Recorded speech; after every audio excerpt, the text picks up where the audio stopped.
어느 날 점점 핸드폰과 스마트폰에 이제 빠지기 시작하고 그러면서 너무 심해지니까 부모로서는 저걸 제어 안 할 수가 없고 그러니까 결국은 이제 소리를 지르게 되고 그것도 이제 안 되니까 결국은 핸드폰을 뺏거나 부수거나 이제 이런 상황까지 가는데 아이들이 느끼는 것은 자기의 모든 세상이 이렇게 망가뜨려지는 느낌이 느껴지기 때문에 부모한테 극단적인 분노나 반항을 할 수밖에 없는 거죠.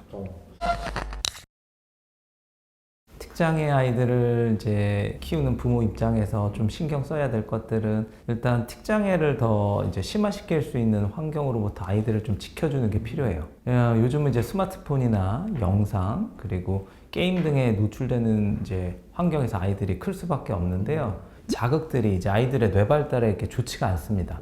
그러다 보니까 어렸을 때부터 집에서의 어떤 규칙이나 문화를 게임이나 영상, 스마트폰으로부터 좀 멀리할 수 있도록 부모님께서 신경을 써주시는 게 좋습니다. 그리고 이제 틱이라는 거는 아이가 스스로 조절할 수 있는 게 아니에요.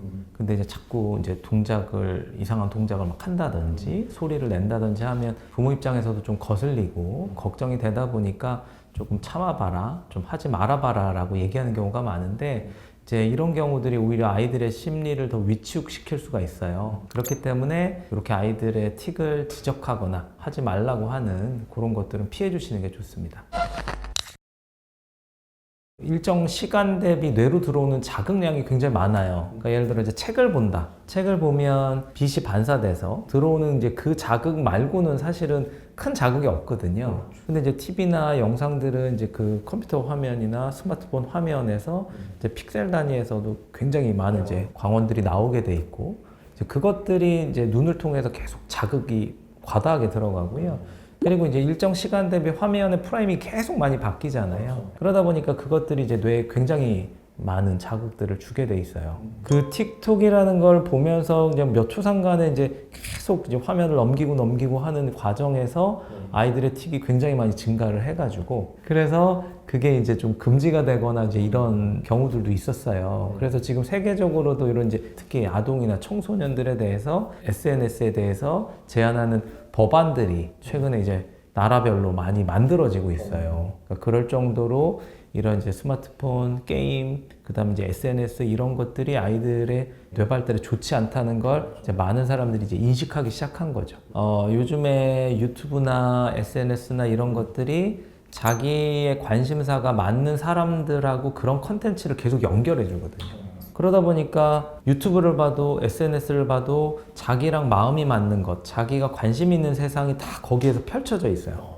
그런데 어느 날 부모님이 핸드폰을 못하게 한다. 그러니까 세상을 뺏기는 게 되는 거예요. 그래서 이제 부모님들이 이게 얼마나 심각한지를 잘 이해를 못 하셔서 제가 이제 설명을 드리는 게 스마트폰을 뺏긴 아이들의 심정은 자기의 세상, 자기의 나라를 부모가 망쳤다. 뺏어갔다라고 느껴요. 그러다 보니까 부모에 대한 이 분노와 반항이 너무나 생각보다 심각하게 나옵니다. 그러면서 부모 자식 간의 관계가 굉장히 극단적으로 깨지기 시작해요.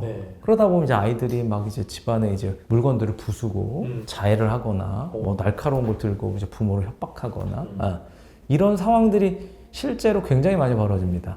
그러니까 이상한 아이들한테서 벌어지는 게 아니고요. 정말 착하고 그냥 일반적인 아이들인데 어느 날 점점 핸드폰과 스마트폰에 이제 빠지기 시작하고 그러면서 너무 심해지니까 부모로서는 저걸 제어 안 할 수가 없고 그러니까 결국은 이제 소리를 지르게 되고 그것도 이제 안 되니까 결국은 핸드폰을 뺏거나 부수거나 이제 이런 상황까지 가는데 아이들이 느끼는 것은 자기의 모든 세상이 이렇게 망가뜨려지는 느낌이 느껴지기 때문에 부모한테 극단적인 분노나 반항을 할 수밖에 없는 거죠.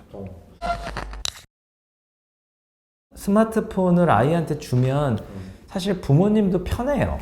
그러다 보니까 사실 이제 부모 입장에서도 이제 스마트폰을 주면 아이들은 스마트폰을 가지고 다양한 것들을 하면서 알아서 재밌게 논단 말이에요. 그럼 이제 부모님 입장에서도 힘들 것도 없고. 근데 이제 문제는 스마트폰으로 이제 재밌게 놀았던 아이가 다른 걸로 재밌게 놀기가 어려워요. 보통 아이들의 뇌가 발달을 하려면 자기가 능동적으로 힘들게 에너지를 써서 그러면서 재미를 느껴야 사람의 뇌는 건강하게 발달을 하게 돼 있어요.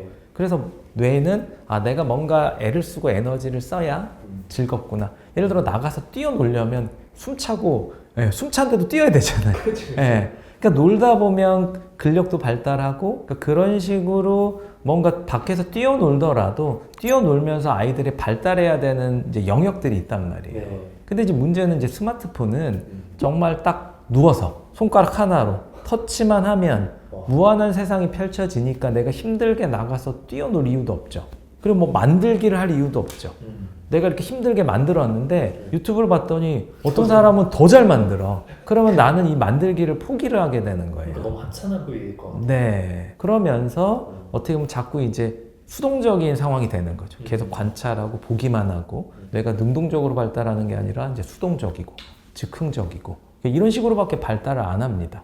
그래서 조금이라도 힘든 걸 하라고 그러면은 안 해요. 그래서 아이들이 이제 스마트폰으로 이제 게임을 하고 이제 영상을 보고 이제 이런 쪽으로 너무 뇌가 길들여지다 보면 네.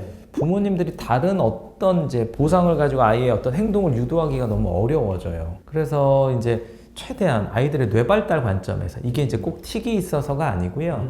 아이들의 뇌가 한참 성장해야 되는 시기에는 이런 이제 스마트폰으로부터 아이들을 좀 지켜주는 게 좋다. 그래서 정 원할 때는 이제 영상들을 보여주되, 네. 뭐 TV나 네. 이제 부모님의 뭐 패드나 뭐 스마트폰을 가지고 이제 일정 시간만 보여주는 거죠. 그렇지만 여기서도 큰 차이가 있는 거는 네. 아이들이 자기 핸드폰을 가지고 내 거를 보는데 부모가 못 보게 한다 이거랑 부모님의 핸드폰을 빌려주고 일정 시간을 봤으면 다시 핸드폰을 부모님한테 돌려달라고 하는 거는 완전히 달라요. 소유에 대한 개념은 굉장히 강력한 거예요.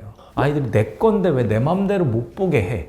이렇게 나옵니다. 네. 거기에 대해서 기분이 더 나쁜 거죠. 영상을 보던 뭔가 게임을 조금씩 하게 해줄 수는 있지만 네. 그것들은 이제 부모님이 아이가 뭔가 자기가 해야 할 일들을 잘 했을 때 그거에 대한 보상으로서 일정 시간만 딱 주는 걸로 하는 게 좋습니다.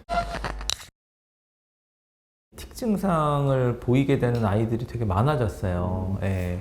그러다 보니까 이제 부모님들이 아이가 이제 틱을 하는 이제 모습을 좀 보시더라도 처음부터 너무 놀라지 마시고 일정 기간 좀 이렇게 좀 지켜보시는 게 좋습니다. 네. 그리고 이제 틱이라는 게 이제 처음에는 좀 이렇게 보였다가 또 어느 날 또 사라지기도 하고 이러기 때문에 처음부터 이제 너무 놀라지 마시고 좀 지켜보시되 아이가 이렇게 틱이 잠깐이라도 좀 나오는 친구들이라면 우리 아이가 조금 신경계가 좀 예민한 아이구나라고 그런 좀 신호로 좀 받아들여 주시면 좋고요. 어렸을 때부터 우리 아이가 조금 예민한 부분이 있으니까 그 부분을 어떻게 케어하고 관리해 줄까 이런 생각을 가지고 아이들을 좀 이렇게 양육해 나가시면 이런 틱뿐만 아니라 여러 가지 문제들이 발생할 수 있는 것들을 조금 더 예방할 수가 있습니다.